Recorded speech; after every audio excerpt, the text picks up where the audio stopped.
Welcome to the intersection of technology, cybersecurity, and society. Welcome to ITSP Magazine Podcast Radio. You're about to listen to an episode of Through the TechVine. So be quiet, pay attention, and get inspired. There is one truth that is not told enough. Technology is not magic, but it can be magical. Technology is human. It is part of who we are, our evolution, our future.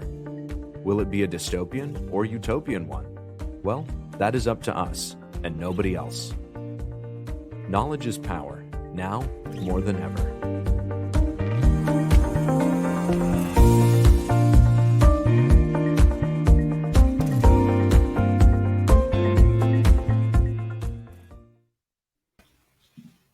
Would it be a dystopian or utopian one? Yes. Yes, yes. And yes. Yeah. Probably Sure. a little bit of both. Yeah. That's it. 50-50? Is it a flip or a flop? Flip or flop. Yeah. Well, hopefully it'll be more utopian, but if some days it feels more dystopian. Does it depend on the way we wake up in the morning, or the last news we read before we went to bed, or maybe a documentary that give us hope, or something that kind of like, I don't know where we're going? Or is it really something that do we really have a plan? That's my question. No, I think you're right. I think there's a Kierkegaardian aspect to it, that it's all what we're perceiving and where we focus. Or I used to have a dog, and I don't know why, but her nickname became Huna, and Huna. Well, her name was Jennifer, and there's that song Jennifer Juniper, and then it just became Huniper and Huna.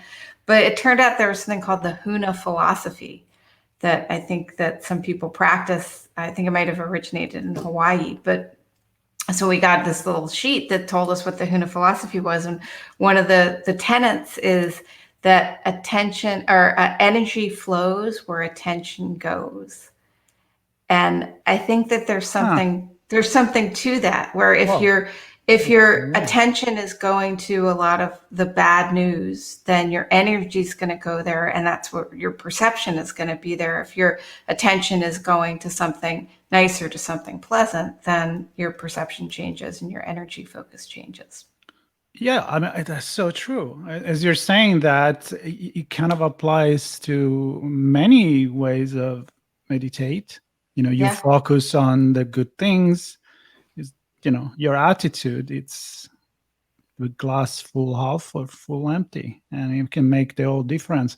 There was another one interesting where it's about using the right words and how the words that you use affect the way you feel. So if you're using negative words, even if you want to say something negative, you can do it without being so negative, Yeah. And that alone, Double negative? Double negative. I think if you're talking to some mathematician, may get the job done. But with the normal person, I don't know if I would do that. Stick to the positive. All right. Yeah, the positive attitude. Like even if you say no to something, you can say like, thank you so much. I may not really like that, instead of I hate that. And that alone just puts you in a self-defense mode. That's an untrue falsehood, Marco. Which makes it very, very true.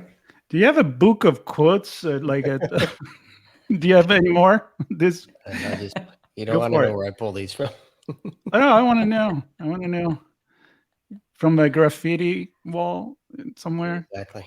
It's just the Huna philosophy. It's the Huna philosophy. No, I like the way we started with that. Let's see how we can carry that throughout the entire episode, and see how we can balance maybe even the news we're bringing on today. They can have this different approach, different feeling, depending on maybe the way we deliver it too. Oh, that's true. It's funny because mine's got a little bit of a negativity to it, and I'm thinking, should I have brought something that was more positive? Well, but it's also, if I get the hint, it's a 50-50. Is it flip or a flop? It's head or tail. I don't know. Let's see. All right. Is it? I forget the stats on flipping a coin. I guess it is 50%, right? Flipping a coin. It's 50% every time though, which I think throws people off because people feel like, but it was heads 10 times in a row, so it's got to be tails this time. And it's like, no, it's still 50-50 this time. Yeah, because you reset it all the time. It's the same thing with the roulette or bingo. And that's how we get trapped into that stuff. I remember my dad would be like reading the newspaper, and when you play the lotto, on Saturday, and you're like, well, this number hasn't come out in 6 months, so it has to come out. No, it has exactly the same chance that he had 6 months ago. Oh God. Well, it's like what's one of those strategies in blackjack? If you lose or bust the hand, you double the next one. You keep doing that until you win, and you finally get all your money back. Or you're broke. Well, yeah. Well, you're only broke if you stop playing. Well, double or nothing. You have to have the money to keep playing, but yeah, it's double or nothing every hand. Wait, but there is a difference when you're playing cards and you run out of certain cards, right? So you're actually changing the probability when you do that. But when you reset everything and aces. Oh yeah, then you're card counting. Yeah, I mean, if you always play with a new deck of cards, then the chances are about the same. But when you re-put all the number in the lotto basket, then same chances. But we're suckers, so we play taxes by playing the lotto. So you guys, it's a holiday today, so we should wish everybody a happy Diwali. Is it? It's Diwali today. So happy Diwali, everyone who celebrates.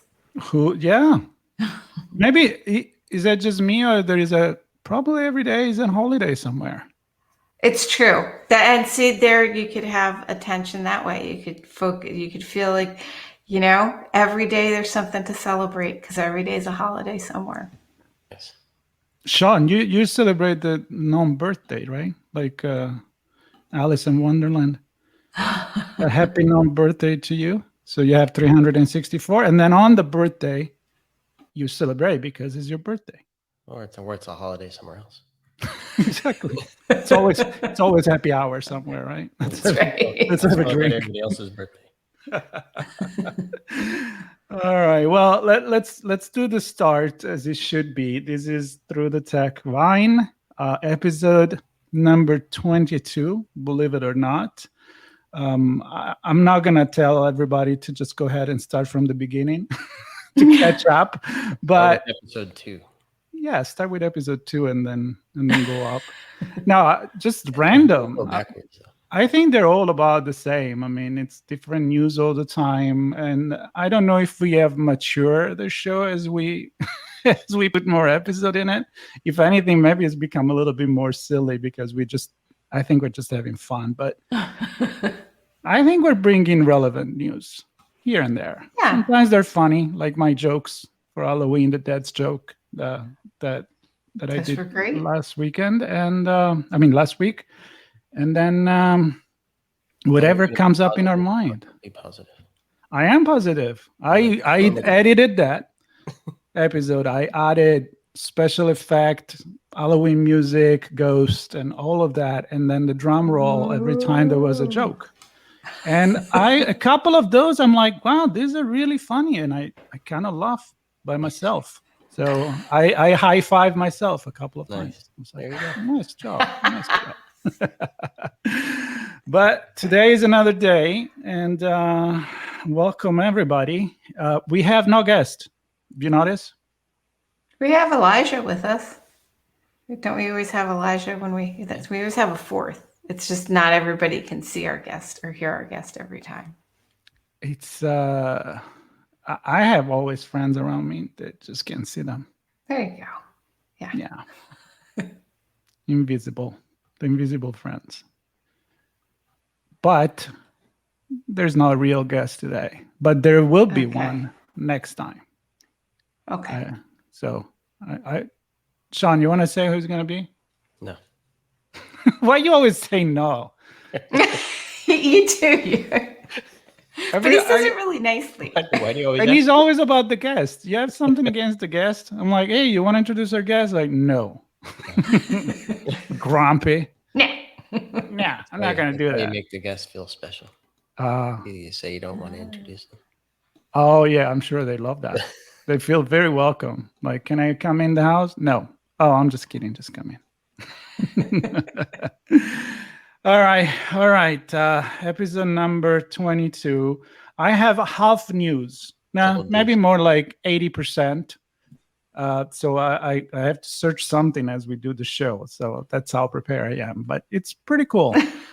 It's related to damn! Exclamation point. As opposed to damn. Damn. And then we have flipper flop. And then we have Milky signal. Yeah. Signals coming from the milk carton, I think. Or the milkman. Smart milk. Smart milk. Connected milk. All right.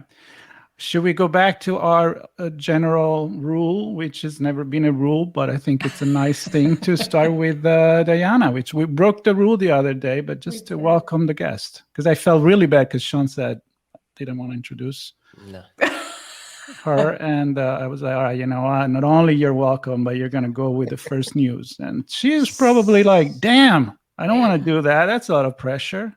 So we'll pass that to you, Diana. First all news right. to Okay. you. So do you guys watch the home flipper shows?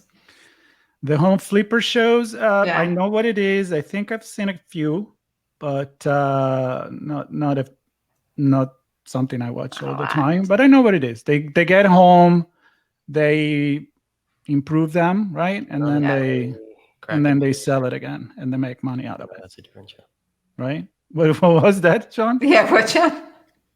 They get home, crack a beer, turn on the telly. I think that's a different show.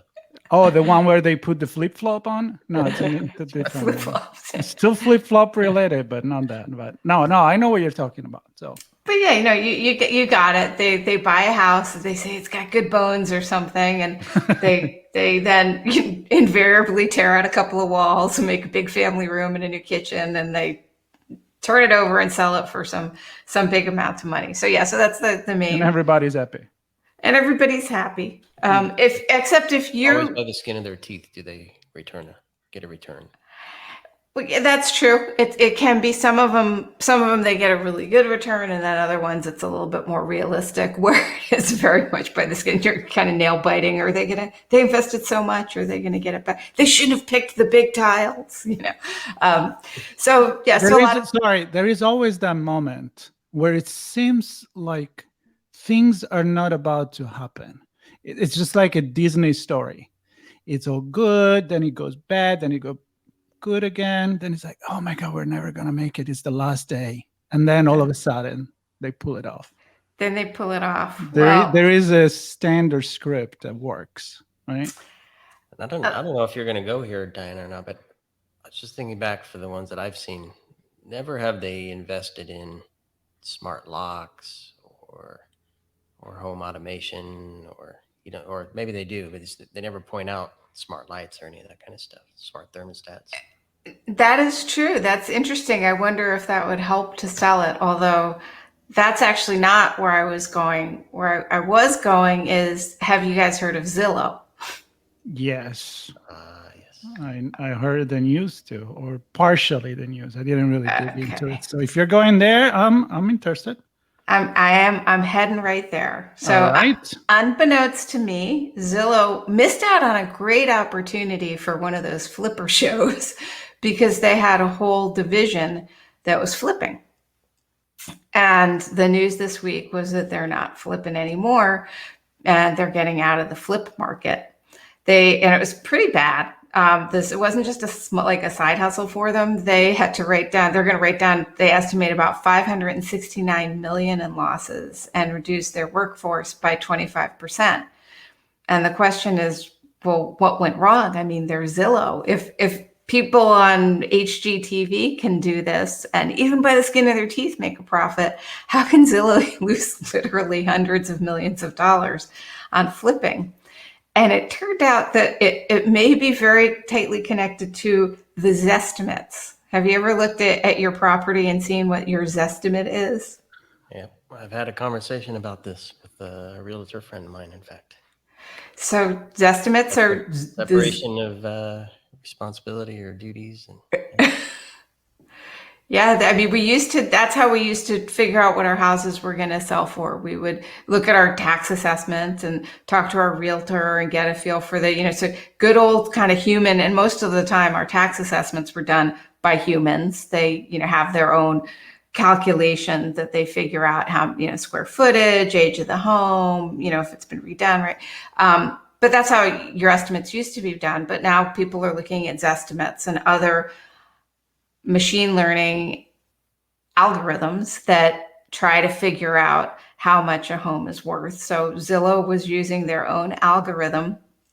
And apparently the Zestimates weren't that zesty. If by zesty we mean accurate, because the Zestimates that Zillow was using to buy those houses that they were then fixing up and flipping were too high. So I think in one of their filings, it says something they inadvertently overpaid, which, I guess you wouldn't want to advertently overpay. But yeah, the value estimations were too high. And so they were paying too much. There's also been issues with labor shortages in construction. There's price volatility. It was a really red hot market in the United States about 6 months ago. It's still a hot market, but it's not red hot. It's cooled off a little bit. But the main thing is that Zillow was just buying them too high, and then they couldn't sell them for a profit. So they've decided to exit the business.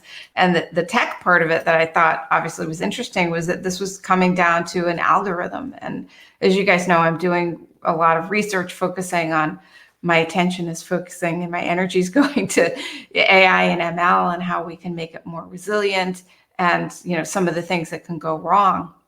And people are always asking me like, oh, is it really that bad? And well, wouldn't people just know the algorithm was giving out bad information? And here's another good example of when we put something into an algorithm and it spits out a prediction or an assessment or a classification. Sometimes we just trust it, even to the point that a very smart, successful company like Zillow trusted their own estimates and were spending too much on the houses. And I was thinking, with this estimate, it's one thing with Zillow, and I mean, I know they're a company and it's not good for the shareholders that they're losing. They have to do this write down, but it could have like really broad implications if, for example, a flawed algorithm was used by mortgage lenders to determine value, and then borrowers might be, as soon as they get the mortgage, be underwater, which is what we saw in the housing crisis. And that can be really devastating if you owe more on your home than it's worth. So I just thought it was not to go dark, but a good reminder of what can go awry when we depend a little too much on tech. So much to unpack there. I mean, yeah, and I wouldn't want to suggest that there were any ethical concerns there, but the point I was making before you. No, I'm sure there isn't. Yeah, but I mean, to your point, Dan, I mean, a lot of people look at that estimate for what's not only the value of their house for selling, but value of a home they're going to purchase, perhaps the value when it's being appraised, perhaps the value when it's, which is connected to the appraisal and the lending, right? Mm-hmm. For lending and then tax assessment, things like that. And then if they're actually using it, and this is the conversation I had previously, if they're using it for themselves, trying to, I don't want to say game, but I'm going to say game that space, benefit from it. To your point, how is it impacting all these other things? So if they're driving up prices and down prices with these estimates and partaking in purchasing and selling, not just doing an algorithm, but actually engaging in the algorithm to, if they see it's low, they're buying more. When they see it's high, they're selling more, which they may not be gaming the system, but it's certainly impacting the algorithm. So that was a conversation I had. And I think it's interesting that the tech is there, but who should define it? who should tune it, who should monitor it, who should regulate it, who should use it. Those are all questions that come to mind for me. And yeah, as soon as it's used for, I mean, nothing else matters besides money and health, right? So as soon as it's used to manipulate money, it becomes questionable. Yeah.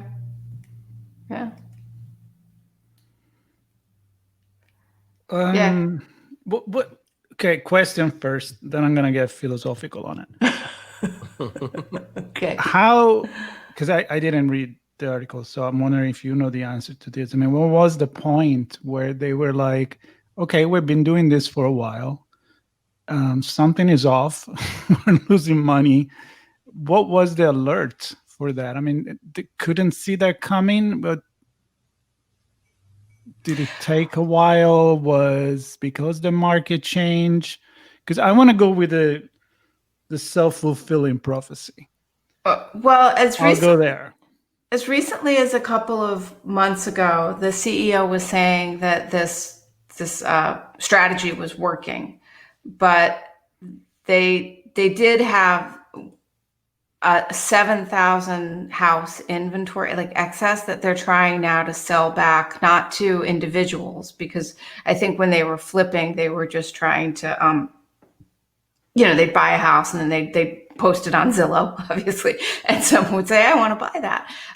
But they're trying to say they've got 7,000 houses in their inventory that they're trying to sell to institutional buyers.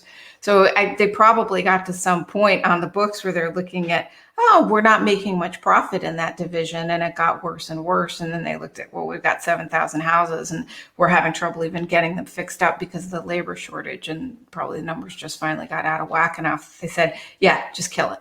It's time to end this. Yeah.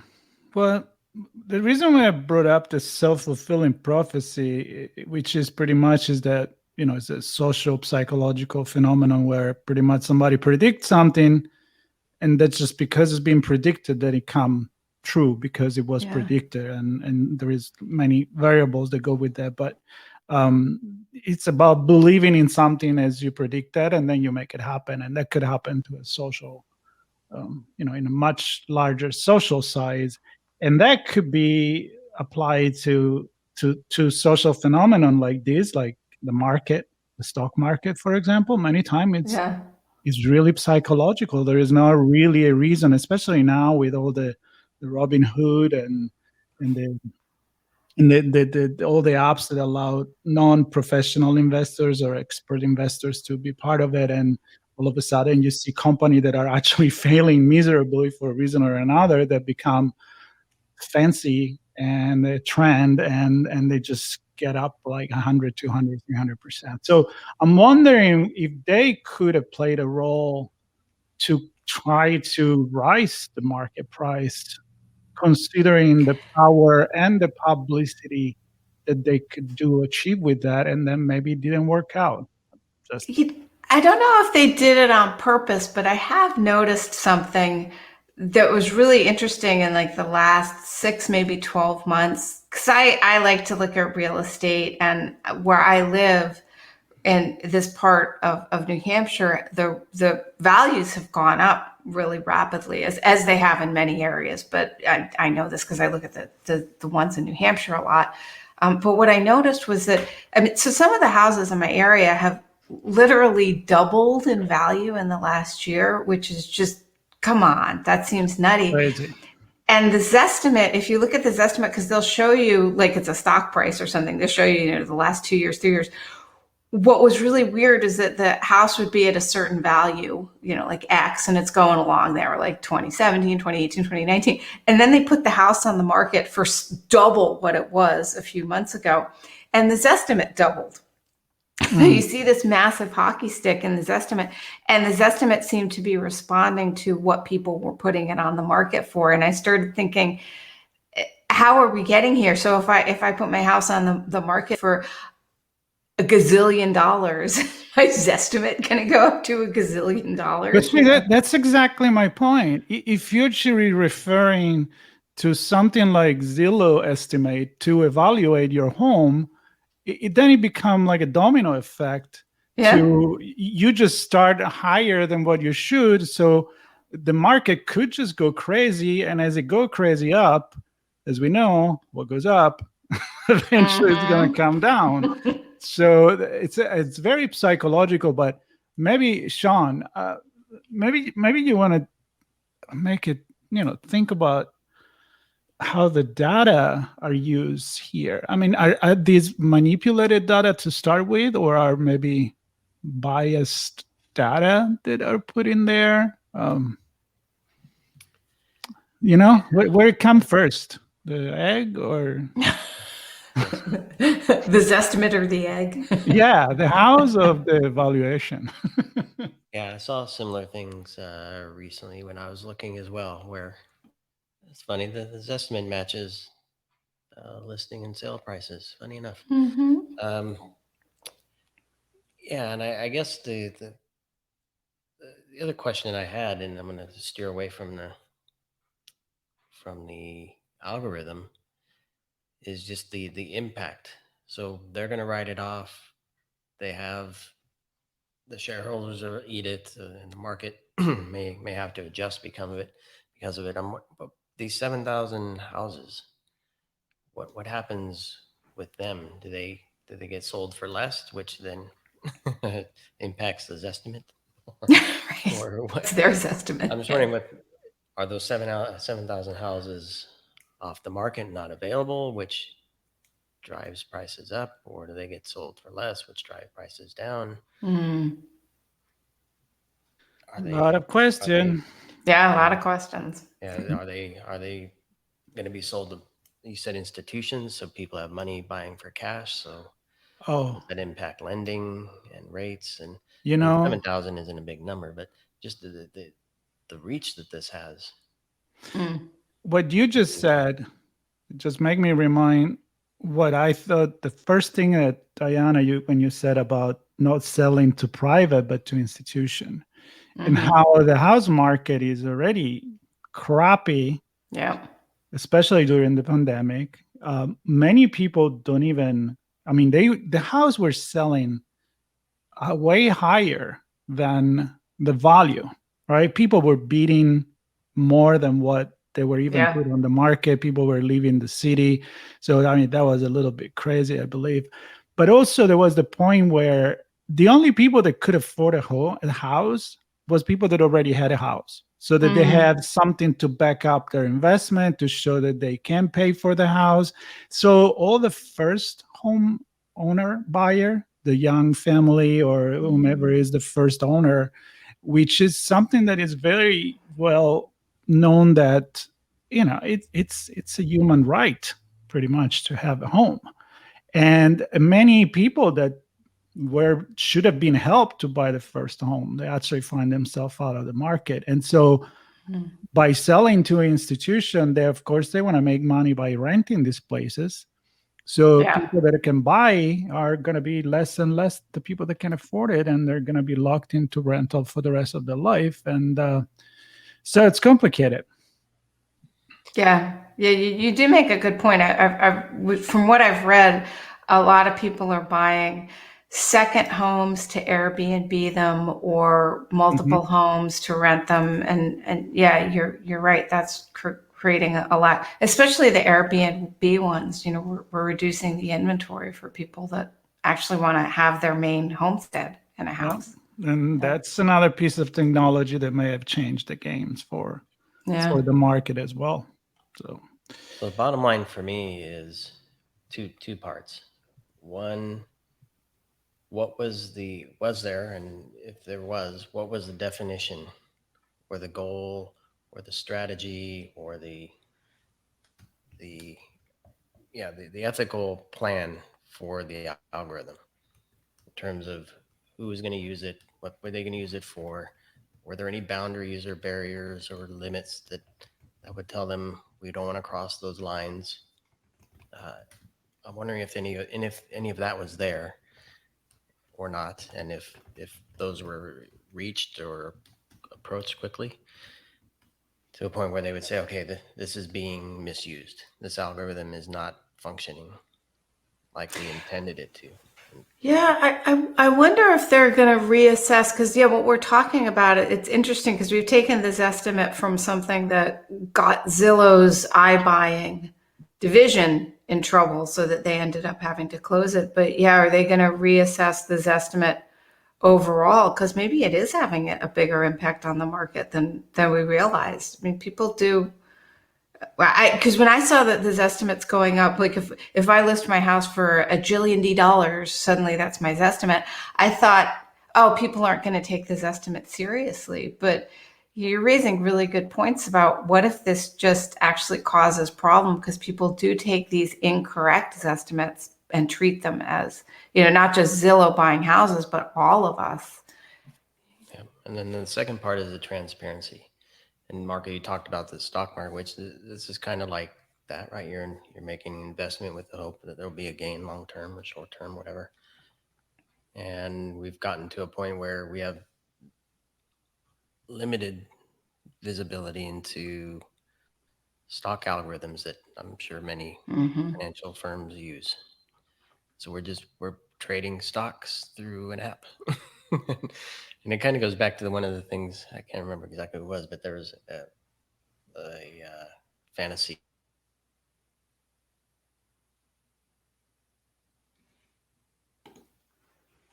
an hour as an analog, you could press the quick button and win $10.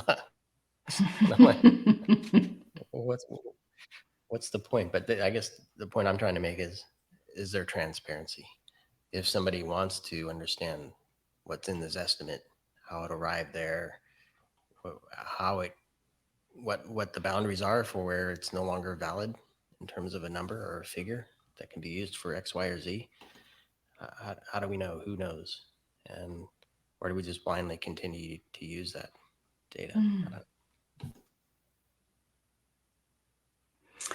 It's going to be interesting. Yeah. A lot of question, little answers, except I guess, again, maybe don't trust the algorithm 100%. Always question what is coming up out of it. And especially, I guess, don't try to change people's life. I mean, be conscious that you may affect people's life with that. And I'm thinking hiring process. I'm thinking financial help when you go to a bank and the decision is made by an algorithm, or even worse, if you're deciding if somebody should go to jail or not. So there's plenty of example. And Diana, I'm glad that you're looking into this. So keep us updated on it. All right. All right, Sean, what did the milk say? Yeah. The milk said the fridge is too hot. And that's my story. No, Is it IoT milk or the fridge is IoT? See, you're way off. Way off. I know. I thought we were in the Milky Way. I know. Exactly. You know it. That's the first thing I thought. I'm just fucking with you. I went there for Marco. Thank you. So evidently, there certainly won't be as much debate as we had on your topic, Diana. But this was interesting because there are some scientists in Sydney and then other parts of the world, including the U.S., but primarily in Sydney, that have been doing some research on radio waves and signals in space, and they've found a signal coming from the center of the Milky Way. And it's not a constant signal. It's not a consistent signal. So it's very random. Sometimes it's there, sometimes it's not. Sometimes it's short, sometimes it's long. And they're kind of perplexed as to what it might be. It doesn't match anything else that they've seen. So, stars and planets and other objects have solar flares and other signals that they can recognize and assign an attribute to, but this one they can't. So evidently there's a new telescope coming in, and what is it? It's gotta find that spot on the thing. The Webb? It is the Webb, yes. Yeah, that's pretty badass. It's actually the SKA, the Square Kilometer Array. So it's a Oh, radio telescope, and its sole purpose is to kind of do a. I didn't use the word Google Maps, but I'm picturing Google Maps of space. So even if they can't see something, they'll be able to pick up some radio waves or some signal from these things in space and create a map of space. And yeah, there's really no point to this other than it seems really cool. um, I guess we'll be able to handle air traffic or space traffic control, knowing a map of space. Yeah, so that's I what want I to know found what are they interesting. playing? What's that? Well, I want to know what are they playing? What kind of music? Are we talking about 80s, alternative? well, Hairband. Marco, I think I know, because if it's researchers in Sydney and it's coming from the Milky Way, I think it has to be a tribute to Stephen Kilby and the fantastic Australian band, The Church, and their hit Under the Milky Way Tonight. I think that the aliens have Ooh, heard it and they're singing it back to us. you spoke like a Yeah. true Look at that, DJ. DJ of a very, very with a lot of knowledge about your turf, your alternative music. Very good. We should do an episode that is all about our favorite bands and our favorite music. How about that? All day, every day, I can talk All about day? The Church. Yeah. All right. Okay. When you said Australia, of course, I'm on a different zone, so I'm thinking, okay, she's gonna go with AC/DC, and Singing Men at Work. But, Men at Work. They were fun. That was They a were. good 80s. I always enjoy when I hear my 80s playlist and the Men at Work come up. Was in Who Can You Be Now, right? Yeah. You gotta listen to The Church. It's the aliens. They heard it. I think that The Church did it at that beautiful Sydney, that on the harbor, on Sydney Harbor, that incredible opera house that they have. I think they did a whole thing with like the Sydney Philharmonic. So I think that they vibrated into the universe. I really do, and the aliens liked it. I got to say that when I got lucky to go there and to see the opera at Sydney, and it's pretty astounding. I can see how that could reverberate through the universe because it's so unique, so beautiful. Yeah. And when I went, they were projecting art right on the walls of the opera, and they were representing Aboriginal culture. That art from the Australian tribes that were there way before the Australian become Australian, and it was gorgeous. It was beautiful. So great memory. Can't wait to go back there, to be honest. But Sean, to make a point here, yeah, there is really not. I think the only controversy you could have is when people say, why are we spending all this money to go to space, research space, and da-da-da. So I could go there. I'm not going to. I mean, we do it because when we go look into space, we learn about ourselves. And we have a beautiful conversation with Astro Jasmine, which I hope she's listening right now. And I hope we have more conversation with her. She's a brilliant student.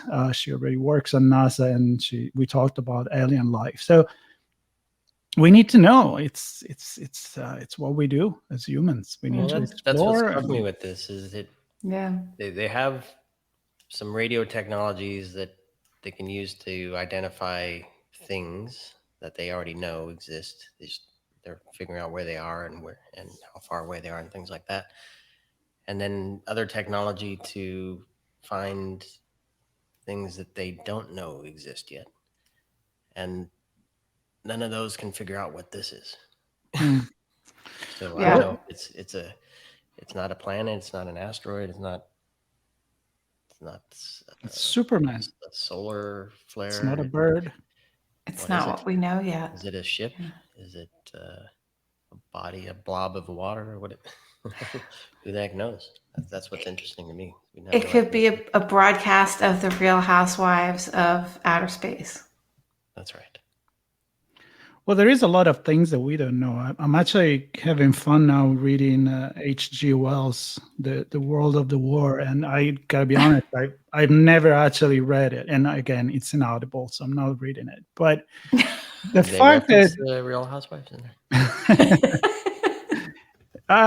No, I don't do that. But sci-fi, yeah, I follow that. And I mean,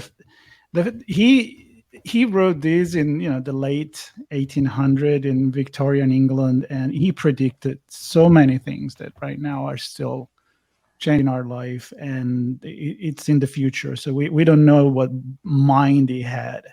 But he described as this alien coming from Mars, and he's describing that as the knowledge of Mars and astronomy that we had at the time.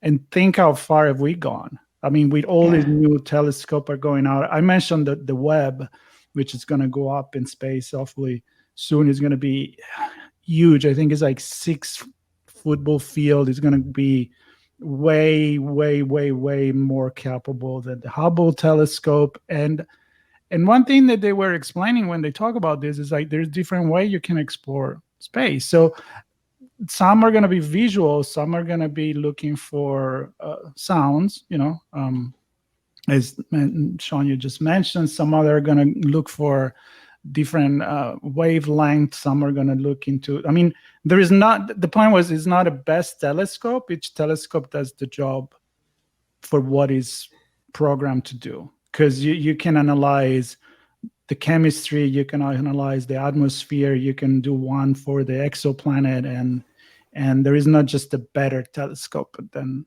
other. And I think my point is 10 years, 20, 30, 40 years from now, we're going to look back and be like, well, that was kind of wrong.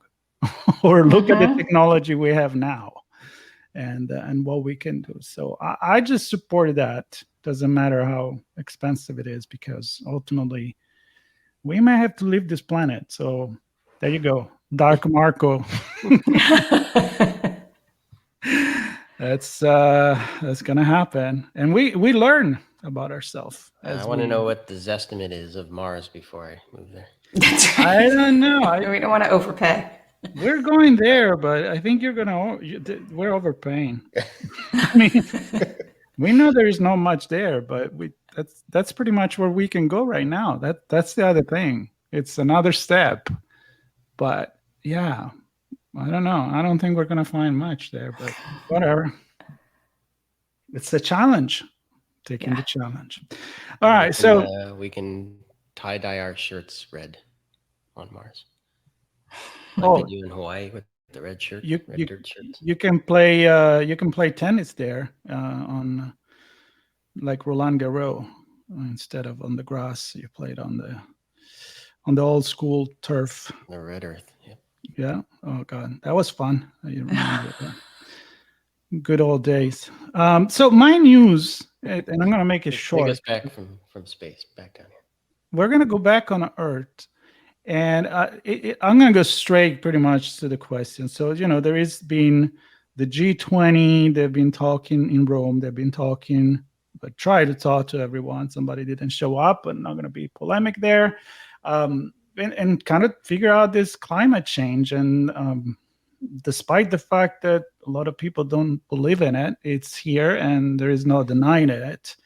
And so everybody's talking about green energy. And in Scotland, these days in Glasgow, there is the UN climate change symposium where a lot of people are, and they're talking about what's the future, what's the present, and how what countries can do to commit to, net zero and whatever that means. And I found this article about dam without the N, right? So the hydroelectric power and how back in the days, for the past 100 years or even more, we thought that was the most green energy we could have. But there is a couple of problems with that. One is that if we look at the consequence for the environment, those big, huge construction projects, they have probably done more damage to the environment than actually the electricity that they produce. We're talking about displacing communities and changing the entire environment, killing all the animals, the wildlife, and repopulating different areas and so forth. But then now there is a double problem, which is with the climate change and the rise of the temperature, a lot of these dams, they're actually not able, they're getting dry. They're not able to produce electricity at all. Yeah. So there is this whole big problem. And this article from Yale 360 Environment, it's really interesting. I may put the link in there. But of course, they have their own association. They say, no, we're still the good alternative because this project, that cost a lot of money. There is many on the plate. In Africa, in the Himalaya, but it's starting to get to the point that is really not a net zero or a positive alternative energy compared with how solar and wind and water from the waves, like a different kind of hydro, it's working now. And then there is this article that is like, it's about, and I think, Diana, you're going to love this. It's about micro dam, right? So, it goes to talk about the beavers and how they build their own little dam, and they're amazing architects. Yeah. And like, they're amazing engineers. Again, I go back to learn from Mother Nature on how to do things. And then it makes me think like how at the beginning, when you look at the mills, they had their own micro little dam, like using the power of the water to create, to do things, right? The mills, or create electricity or create power. And successfully, they had done so in many places where micro dam, they've been able in Afghanistan or in Africa to power, not only to give water to entire communities, but also to give electricity to this community. So the bottom line, it made me think like, why do we always have to try to think to the big stuff? And how can we empower everyone to have his own little contribution to the planet, and then put together 1 + 1 is 3, 3 + 3 is 9, and so forth. And I know, Diana, you're very much involved into this. So I don't know, Sean, it's kind of like edge computing. Do we need the big computer, or can we just do everyone a little bit of computing, and altogether it becomes really powerful? Exactly. So Yeah. do you dam up the toilet or the... Hey, if you make a dynamo spin, I got energy. I don't care. Well, it's true that not everybody has a waterfall, for example. And if we have too many dams, that, as you pointed out, can create its own ecological chaos. But we can harness, there are a lot of waterfalls around in some areas, and we could harness some of that power. We did. We used to, right? The old mills that were water powered, use the force of the river. We could kind of harness this existing, it's renewable energy, but it's out there, it's happening anyway. Actually, at one point, I don't know if they're still doing this, but Microsoft was powering part of a data center with the currents, because water current is incredibly powerful. There's all this contained energy that we can use in multiple different ways. And even looking at the energy that's around us all the time from the sun, if we invested a lot more in solar panel technology so that we could do things like create films that captured solar energy, but go over our windows. So I could still use the window. It's not blocking it, but it's capturing the energy, or that looked just like our roof shingles. We would, at least every house would have be capturing enough energy to start doing at least some of its. Maybe it wouldn't be at net zero, but so I think absolutely. Maybe not micro dams everywhere, but doing a better job of allowing everybody to look at what bounded energy is available near them and capture some of that. Yeah, and that's exactly where I was going to go. I mean, obviously, as Sean, you said, you don't have a river next to you, so I don't, or anything like that. But I was actually applying that to the old saying that if we all do something, it doesn't have to be the large scale. It could be the little municipality that creates something. And I'm not just talking about hydro. I'm talking about solar. I'm talking about wind. I'm talking about anything that can happen, because it can cost a lot less money. It could power smaller community or your home. The extra you create, you find a way to harness that. And then all together, it's a lot of decentralized energy production that it can come up to being made, I think, way more economical than spending all this money and destroying the environment. Either you're building a huge solar plant or a huge windmill or a huge dam. I mean, that's crazy. I mean, that's really been ruining a lot of places, honestly. But yeah, little stuff. Yeah, I mean, I'm just wondering. There's no scale economy there. No, I love the idea. I'm just wondering how far down. I mean, because the ultimate is everybody's self-sustained on their own, right? Their own water, their own power, their own food, their own shelter. So it's all self-contained. But I don't know who's going to grow their food, and yeah, you can't get water. So I guess does it become a municipality thing, or it has to centralize somewhere? Things do, I think. But can it be decentralized, where there is still a grid, right, which is already there? It's just there's different way to feed the grid. Yeah, I think it would have to be a hybrid. I mean, we have to make sure that even if you live in a city and you're not near a stream and there maybe isn't even enough solar for everybody within the building to capture, then of course we have to get energy to everybody who needs it. But yeah, can we do a better job for those people that are near uncaptured energy sources of allowing them to capture and contribute to the grid? I think the big problem with renewable energy still remains that it's very hard to capture and transfer cheaply. We can move fossil fuels around very easily comparatively, but wind is not easy to move around, and our battery technology isn't.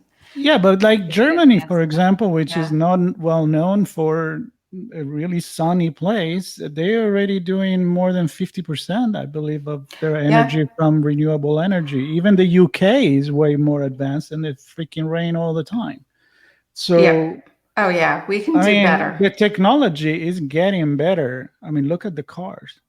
Yeah. I mean, I test drove the little Mini the other day, the electric one. I fell in love with it. I'm like, oh my God, this is so awesome. And it brakes in a way that every time that you release the pedal, I'm going to say the gas, but it's not the gas anymore. The pedal, it just brakes, so you recreate more energy and you put it back into the battery. I'm excited about this kind of stuff. That's why I'm thinking there gotta be a better way. Yeah. I agree. There's a lot of energy out there that we're not capturing, for sure. Yeah.